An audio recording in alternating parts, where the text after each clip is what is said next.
கல்லூரிகளில் மாணவர்கள் பாதுகாப்புக்கு செய்யப்பட வேண்டிய முன்னெச்சரிக்கை நடவடிக்கைகள் உள்ளிட்டவை குறித்து செய்தியாளர் ஹரிகிருஷ்ணனுக்கு முன்னாள் டிஜிபி ரவி அளித்த நேர்காணலை பார்க்கலாம். உன்னை நான் போலீஸில் பிடிச்சி கொடுப்பேன், இது அஃபென்ஸ், இந்த மாதிரிலாம் விஷயம் மிரட்ட முடியாது அப்படின்னு சொல்லி திருப்ப பதில் சொல்லணும்.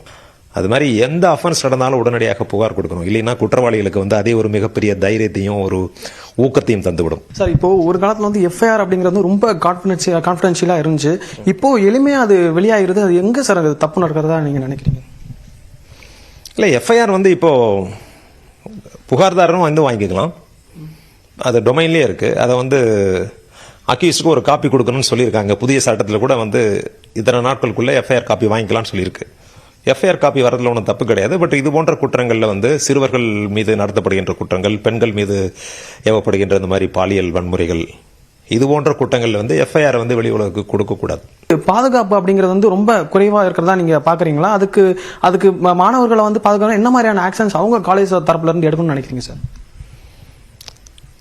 பாதுகாப்பு அப்படிங்கிறது ஒவ்வொருத்தருக்கும் 24 மணி நேரம் தனிமனிதனுக்கு பாதுகாப்புலாம் கொடுக்க முடியாது.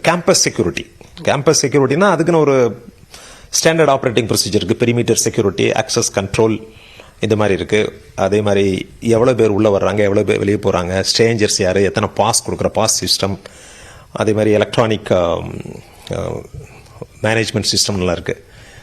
Electronic visitors management system, EVMS, இது போன்ற ஹைடெக் சிஸ்டத்தை நம்ம பண்ணணும். எப்படி நீங்கள் ஹைகோர்ட்டுக்குள்ளெல்லாம் இப்போ எப்படி பண்ணியிருக்கோம்? ஹைகோர்ட்டுக்குள்ள யாரும் போக முடியாது, பாஸ் வாங்கிட்டு தான் போக முடியும். இது மாதிரி அண்ணா யூனிவர்சிட்டியில் ஒரு நாளைக்கு எவ்வளோ பேர் வெளியாட்கள் வர போகிறாங்க?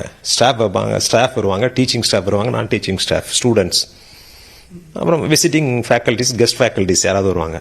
அதுக்கு மேலே மற்றவங்களுக்கு வேலை இல்லை. உள்ள கான்ட்ராக்ட் தொழில் ஏதாவது பண்ணுறாங்கன்னா அவங்களுக்கு கான்ட்ராக்டர் பாஸ் கொடுக்கணும், அவங்களுடைய ஃபோட்டோ இருக்கணும், அந்த இடத்துக்கு சர்வைலன்ஸ் கேமரா வச்சுட்டு மானிட்டரில் வாட்ச் பண்ணணும். இப்படி பண்ணோம்னா நிச்சயமாக குற்றங்கள் நடக்கவே நடக்காது.